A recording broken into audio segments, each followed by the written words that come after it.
Hello, this is the Global News podcast from the BBC World Service, with reports and analysis from across the world. The latest news 7 days a week. BBC World Service podcasts are supported by advertising. This is the Global News podcast from the BBC World Service. I'm Jonathan Savage, and at 13 hours GMT on Wednesday the 15th of August, these are our main stories. In the aftermath of the bridge collapse in Genoa, the rescue operation continues, and as well as grief, there's growing anger at the fact that the disaster could have taken place. Turkey slaps tariffs on American alcohol, tobacco and cars, and the pastor whose imprisonment prompted this trade battle remains behind bars. And we're calling for a public inquiry. We feel that there needs to be answers even 20 years on. We have not seen one single person convicted of Omagh. 20 years after a deadly bombing, the people of the town of Omagh in Northern Ireland remember their dead and demand justice. Also in this podcast, an Indian in space within 4 years or less. That's the ambitious pledge made by Prime Minister Modi. And will a new Hollywood rom-com break new ground for Asian Americans? It only takes a glance at the mountain of concrete, the tangles of steel, to know that the bridge that collapsed in Genoa took with it many lives. Right now, the focus at the scene is twofold: calculating the human cost of the disaster and comprehending what caused it. As we record this podcast, we know at least 38 people died there, but that number could certainly rise. Hundreds of firefighters are among those working to recover bodies.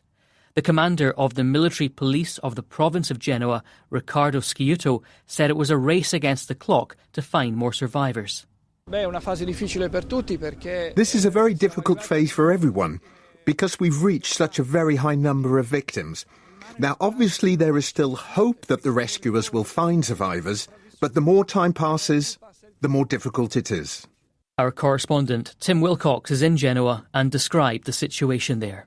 Well, I'm standing about 200 metres away from the collapsed pontoon or tower, just crossing the stream here in the middle of Genoa, which collapsed in that violent thunderstorm yesterday. There are still cranes here trying to lift these huge pieces of reinforced concrete to recover any bodies and a much slimmer hope of finding any more survivors here. I've been speaking to Red Cross teams who've been working through the night. Now, according to the Red Cross, they don't think there are any more survivors. There are 39 confirmed dead so far and a few more missing, but the police haven't ruled out finding survivors. It's a bright, sunny day here. I mean, in stark contrast to yesterday, when there was this massive thunderstorm and winds of some 35, 40 kilometres an hour. And according to one eyewitness, there was a strike of lightning which struck this tower, this pontoon. And according to him, and he's been quoted widely in local media here, that was the reason that this 120-metre section of four-lane roadway on the A10 came crashing down. Now, whether the thunderstorm was the catalyst or not, of course, these huge bridges aren't supposed to collapse in thunderstorms. What are people saying about what may be the underlying cause of the collapse? And is any blame being apportioned yet? A lot of blame is being apportioned, especially by the new government here, the populist government, and indeed by engineers and transportation experts as well, one of whom told me on air a moment ago that this was a disaster waiting to happen. Now, the Morandi Bridge was completed in 1967. It was a symbol, it was an icon of Italian engineering at the time, but all the steel has been encased in concrete, which makes it look fantastic in terms of the design of the era. But it meant that for people trying to do maintenance on the bridge, it was very difficult to work out how much corrosion was taking place on the steel inside these concrete jackets.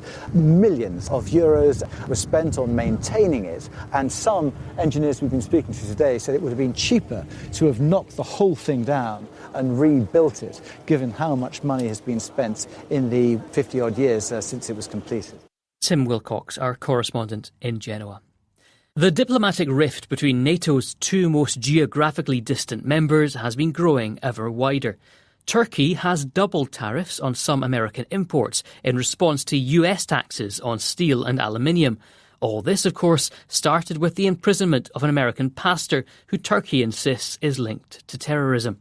I asked the BBC's Celine Girett in Istanbul about the mood across Turkey and which goods are affected.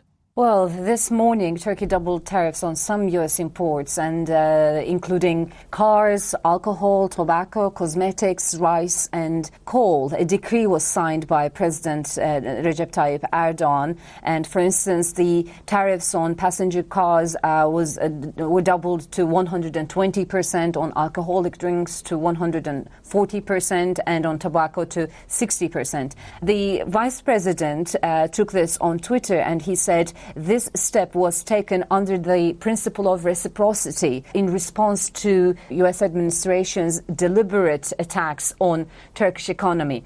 That is a feeling shared across Turkey amongst the pro-government people, government supporters, that Turkish economy is targeted and there should be a response, and the government is acting in line with that. Having said that, these tariffs will not actually have a very serious impact. The United States is the fourth largest source of imports to Turkey. It accounts to $12 billion of imports. However, these particular tariffs will be targeting only a small ratio of that, and this will rather be very symbolic. But of course, Turkish government is trying to put on a brave face. Yes, symbolic it may be, but what do people in Turkey make of all this? Well, there is this atmosphere of tense cautiousness in Turkey. Last Friday, the Turkish lira, the local currency, had seen a record low, lost 20% overnight. And we're talking about a currency that already had lost 40% of its value since the beginning of the year. But early this week, the central bank intervened and the lira gained some ground after that. And the Turkish government is saying that the steps taken by the central bank show that they are on the right path. The lira is declining. It has actually rallied this morning as well after a Turkish court decided to release 2 Greek soldiers. So Turkey is cozying up to its European neighbours, Germany, Greece, France, etc. There will be talks held with Merkel, Macron and Erdogan, for instance, today and tomorrow. And Turkey wants to show that it has alternatives. And the people in Turkey want to see that. We cannot talk about a panic atmosphere in Turkey, but every now and then when someone passes by an exchange office, you see a worried face. Where is the dollar standing now? Where is the lira standing now? But having said that, this morning, lira has rallied. We're talking about lira standing at 6 against the dollar, whereas 2 days ago it was above 7. Celine Girett, speaking from Istanbul. To Israel now, where the commercial crossing with the Gaza Strip has fully reopened. Restrictions along the border were tightened last month following the wave of Palestinian mass protests that occurred since late March. And last week, there was a third confrontation between Israeli security forces and Hamas, the militant group which controls the territory. But Israel says it's responding to a period of relative calm by reopening the Kerem Shalom crossing, from where Yolan Nell sent this report. Lorries carrying fuel and commercial goods are now entering the crossing. After security checks, their loads will be transferred to Palestinian vehicles and taken into Gaza. Israeli officials imposed tighter restrictions here last month in response to the border violence and Palestinians launching balloons and kites carrying flammable material. These have burned large areas of farmland in southern Israel. The changes here at Kerem Shalom and Israel's decision to allow Gaza fishermen back into an area 14.5 kilometres off the coast have raised hopes that Egypt and the UN could be getting closer to negotiating a more comprehensive truce between Israel and Hamas that would prevent another escalation in fighting and ease the severe economic hardship in Gaza. Yolande Nell reporting. Zimbabwe's governing party has filed papers in the Constitutional Court in an effort to nullify the opposition's legal challenge to the result of last month's elections. ZANU-PF says the case brought by the opposition MDC has no merit. Shingai Nyoka reports. The ruling party is the first of dozens of respondents to file its court challenge. It dismisses the opposition's claims of counting irregularities and a flawed electoral environment that favoured President Mnangagwa. The elections management body is also expected to challenge the application and has already rejected the accusation that it rigged these elections. The Constitutional Court is expected to hear the arguments before ruling on whether to dismiss the MDC's case or to nullify the results and order a recount or a new election. Shingai Nyoka. On this day, 20 years ago, a bomb exploded on a shopping street in the town of Omagh in Northern Ireland. It was the worst single atrocity in the long-running Northern Ireland conflict, killing 29 people and 2 unborn children. People in Omagh are commemorating the anniversary this afternoon. Our Ireland correspondent Chris Page has been hearing their memories and their demands to know why no one's been brought to justice.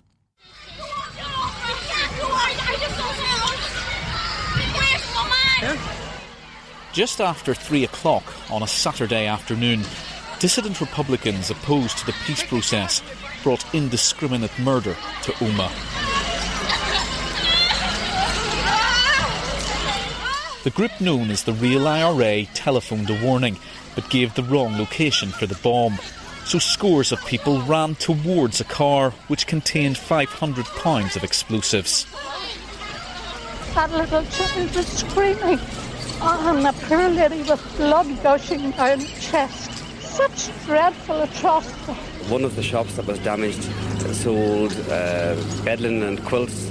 They were draped over bodies. It was horrific. Well, here in the Memorial Garden, one of the inscriptions on a low granite circular wall records that ordinary people were doing ordinary things on an ordinary day. Then it says, futures were obliterated, lives were shattered, hearts were broken. There's a continuing legacy of grief, trauma and even physical pain, but also a determination that the bombing won't define this town and its people. Donna Marie McGillian survived the attack. I was in a coma for 6.5 weeks. They're all very physical injuries, 65% third-degree burns all over my body. I wore a plastic mask for about 4 years after the bomb. I've had numerous surgeries. I have shrapnel embedded in top of my neck and at the bottom of my back, which kind of floors me sometimes if it moves or does whatever. There's not much they can do about that now. We're just kind of controlling it with medication and that sort of stuff. When I'm really sore or I can't move, I do get angry, but I have to stop myself, because if I get angry, then the bombers win. And I just keep saying they distorted my life, they didn't ruin it.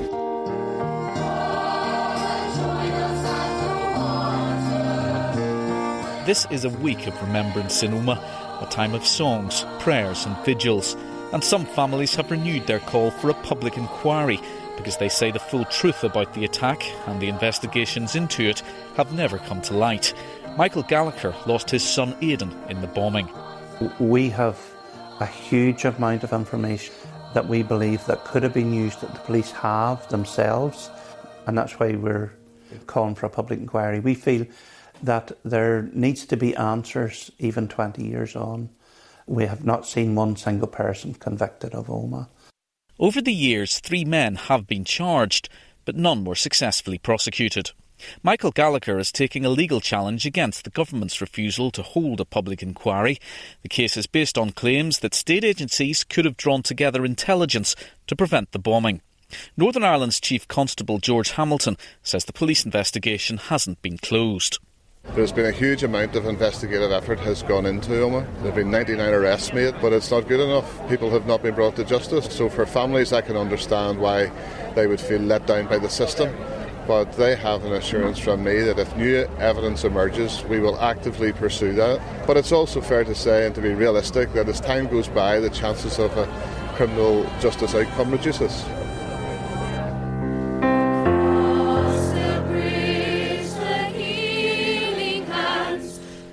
Because 2 decades have passed, the families have decided to stop annual commemorations after today. This afternoon, Omagh will once again remember its lost parents, sons and daughters, and reflect on how this town has somehow summoned hope from the horror. Chris Page, our Ireland correspondent. And our history programme Witness also looks back at the Omagh bombing. You can hear it at bbcworldservice.com/witness. Still to come in this podcast. Alleged violations of human rights, including extrajudicial killings, illegal detention, arbitrary arrests, torture, extortion and all sorts of brutality. Those are the accusations made against an elite unit of Nigeria's police, but will the president's promise to overhaul them make any real difference? Through war and hardship, the International Red Cross has run clinics and hospitals in Afghanistan for around 30 years. But now, the Taliban says it will no longer provide safe passage for the organisation. It's accused the Red Cross of failing to support mistreated Taliban prisoners. The BBC's Shoaib Sharifi is in Kabul. Well, it will, in fact, affect significantly because the Red Cross is, in fact, the one and only and the type of services it provides as the one and only international organisation that crosses front lines, operates and provides relief, emergency and aid and health services in areas under the control of the Taliban. And large areas of the country are either contested or controlled by the Taliban. So a huge number of people will be significantly affected if the ICRC withdraw its services and operations in areas under the control of the Taliban. Well, the Taliban say this is because of the conditions in Afghan jails. What are their claims? Well, it appears so. It has happened at the same time, parallel to this big operation in Ghazni that 6 days they fought with Afghan security forces. But their claims, the Taliban in this statement says, in fact, to give you a bit of a background, for the past 10 days in Kabul Central Jail, part of which houses Taliban prisoners as well, there has been a hunger strike for the past 10 days now, and the Taliban say ICRC as the lead, one of the lead organizations looking after prisoners' affairs in various jails in Afghanistan. They haven't done what they should have done to look after the condition of prisoners in Afghan jails. Shoaib Sharifi speaking to me from Kabul. Over to India now, where the country is celebrating its 71st year of independence. To mark the occasion, the Prime Minister, Narendra Modi, has set out an ambitious timescale for his country to become the fourth nation to send a human into space. India has always advanced in space science, but we have decided that by 2022, when India completes 75 years of independence, or even before that, a son or daughter of India will go into space, and when they do, they will proudly go in with the tricolour flag in their hands. BBC Hindi's Vineet Kare is in Delhi and has more about the speech and its significance.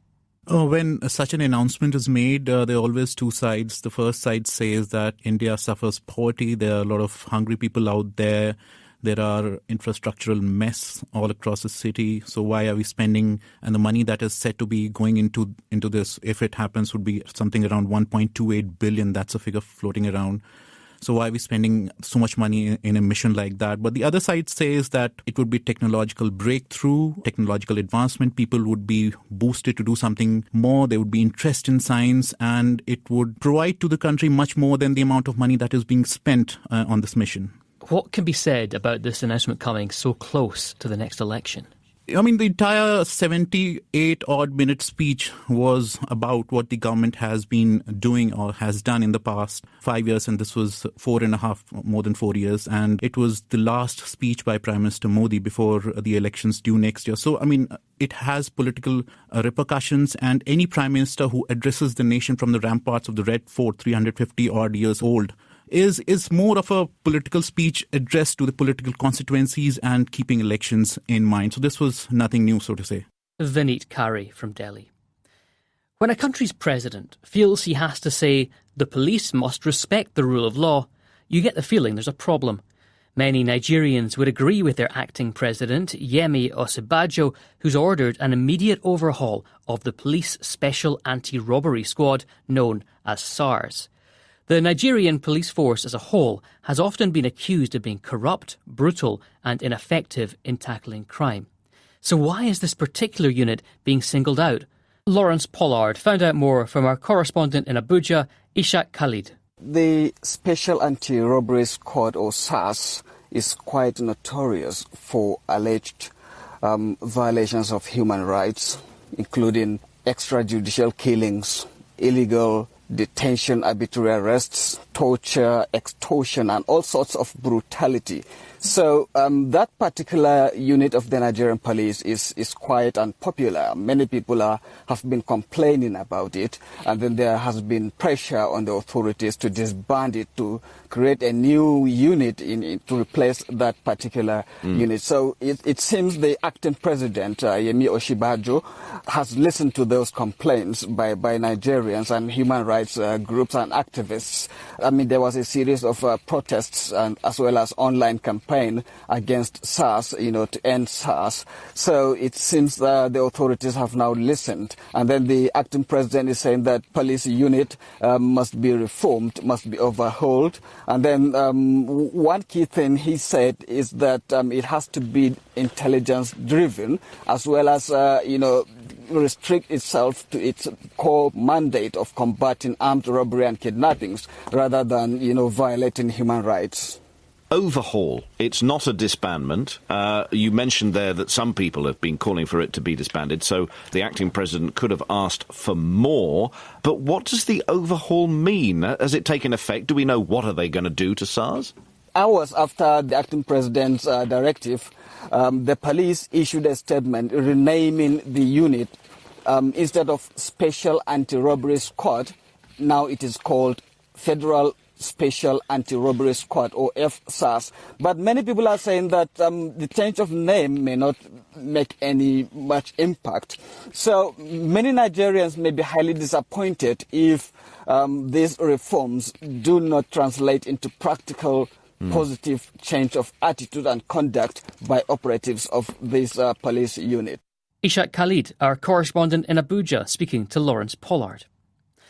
Like many countries in the Northern Hemisphere, the United Kingdom has had a long, hot and very dry summer. And although much higher than average temperatures have been bad news for the country's farmers, they've been an unexpected gift for archaeologists.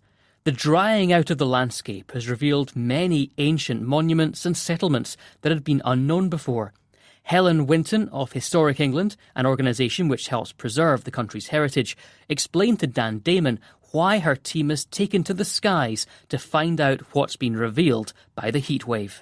We fly in a very small aircraft. It's got a high wing so that we can see out of the windows very clearly. So we'll circle a site.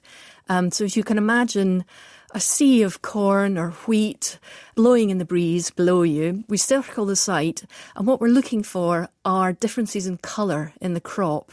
And what we can see are patterns of shapes, basically, so circles, rectangles, wobbly lines as well. And these are basically, we're seeing a plan view of the ditches and the walls that used to define settlements, enclosures, ceremonial monuments, for example. And the walls part is interesting because I could understand that you can see the way that crop patterns have developed, but you're seeing buildings as well. So most archaeological features in the past were defined by ditches, but you also, of course, get stone walls, and a ditch will hold more moisture, so the roots of the crop will grow lusher and greener, but over a stone wall you get the opposite effect, and so the crops grow more slowly, they're less nourished, they generally show as paler marks, and so a fascinating site might be one. We've seen churches in Sussex, for example, and you see a little rectangle, and then you see an apsidal end, so there's a curved end, and that distinctive shape tells us that that was once a church. How does the drought make a difference? The crop marks form faster in dry conditions, and they appear more sharply as well. And it just means that the differences between the crops growing that have the longer roots and the crops over the more dry soil, there's just a much bigger difference. So, for example, in Cornwall this year, or the southwest generally, it's usually quite a damp region, but the drought has affected them differentially more than elsewhere, and that means that we're seeing sites in different areas that don't normally show from the air. And you found some really interesting things near Milton Keynes. Now, I have to tell our global audience that Milton Keynes is a new town which is mostly roads and new housing developments with offices in the middle. It's not a place where you think of archaeology. So what have you found? Well, we found some of the oldest remains that you're going to find in the countryside. So Milton Keynes is a new town, but 5,000 years ago, people were settling there for the very first time. This was in the Neolithic period when people were settling the land for the first time. growing crops. We think because they were staying in one place, they started building ceremonial monuments, so not just practical things like settlements. What do you do with the information, Helen? Because you can see it from the air, the rain is going to come, it'll take the evidence away. So do you ring up a farmer and say, we've seen this and we're going to come and dig up your wheat field? Well, no, because we discover literally hundreds of sites per year. And there are maybe 100,000 or more sites known from aerial photography, so we can't contact everybody. But what we do is we put the photograph goes into the Historic England archive, so it's available in perpetuity for the public, for researchers. Helen Winton of Historic England speaking to Dan Damon. It's 25 years since a Hollywood studio last released a film with an all-Asian cast, so there's some celebration at the release of Crazy Rich Asians, a romantic comedy with more than a fictional couple's love life at stake. If it succeeds at the box office, it could be a potential turning point and lead to more roles for Asian actors in American films. So what are its chances? From New York, Tom Brooke reports. What about us taking an adventure east? Like Queens? Singapore, Colin's wedding. Crazy Rich Asians, inspired by a bestseller, tells the story of Rachel, a Chinese-American professor in New York who travels with her Oxford-educated boyfriend to meet his family in Singapore, where he was born. There she discovers to her amazement that he's Singapore's most eligible bachelor and heir to a fortune. This romantic comedy chronicles her immersion into a world of extreme affluence and her tense relationship with her boyfriend's mother. I know this much. You will never be enough. Crazy Rich Asians' leading man, Henry Golding, sees the film as breaking new ground. It really opens the idea to not only to studios but to audience members around the world, the fact that as Asians we have typical stories like what we've been seeing in cinema so far, these love stories, and that we have such a treasure trove of interesting stories to be told with equally as powerful lead actors waiting to be told. Asian Americans who've been to advanced screenings of the film in New York have been responding enthusiastically, viewing it as validating. I've lived here almost my entire life, although I was born in China, and I've never seen a film that has an Asian cast and has them portrayed in such diverse ways and so glamorously. Being able to have visibility to all the Asian actors, it's like really good to see them on screen and, to be able to relate. Crazy Rich Asians stands in stark contrast to most Hollywood films where there's a dearth of Asian stories and characters. A report has found that among recent top Hollywood films, Asians represented less than around 1 in 20 of all speaking characters. And often the Asian characters that do appear on screen reinforce negative stereotypes. Crazy Rich Asians tries to deliver more rounded, authentic depictions of Asian men and women. Actress Victoria Loke has a role in the film. Oftentimes, Asian women are hypersexualized or seen as subservient. And to have these characters who have so much depth to them, who have a strength to them, and are very much human, and not just token characters in a film, it's just going to be so important for a lot of Asian women. Ever since I can remember, my family has been my whole life. Rachel! Crazy Rich Asians has been the target of some protest. There were complaints that the leading man, who has a white British father and Malaysian mother, wasn't Asian enough for this Asian-led film. There's also been some complaint over the representation of Singapore in the film, that the local Malay and Indian populations have been ignored. Clearly, there's a lot riding on Crazy Rich Asians. Its performance at the box office is going to be closely watched. Kevin Bang is co-founder of the organisation Asian American Film Social in New York. Its success at the box office will sort of pave the way or open doors for other films that are sort of waiting in queue to be green-lighted from production companies to be distributed, to be funded. Rachel, these people aren't just rich, okay? They're crazy rich. The release of Crazy Rich Asians has been described as a watershed moment for Asian representation. Right now, the portents look good. The film has been getting strong media exposure, and it's been earning some very positive reviews. Glorious, glorious, got a chance to start again. Tom Brooke reporting. And that's all from us for now, but there will be an updated version of the Global News podcast later. If you want to comment on this podcast or the topics covered in it, you can send us an email. The address is globalpodcast@bbc.co.uk. And before we go, a quick hello from all of us on the Global News Pod team to two of our regular listeners, 6-year-old Sean Moreno and his mother Ana from Monterrey in Mexico. We believe Sean's our youngest fan, but if you know of an even younger one, we're happy to say hello to them too. I'm Jonathan Savage, and until next time, goodbye.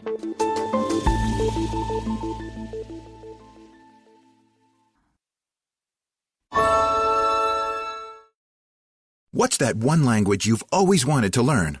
Español? Francais? Deutsche? Well, with Babbel, you can be speaking your new language within weeks. The lessons are designed to get you speaking confidently and actually remember what you learn. That's what makes it the #1 selling language learning app in the world. Go to Babbel.com. That's BABBEL.com and use offer code LifelongLearner to get 50% off your first 3 months. That's offer code LifelongLearner. Bis später.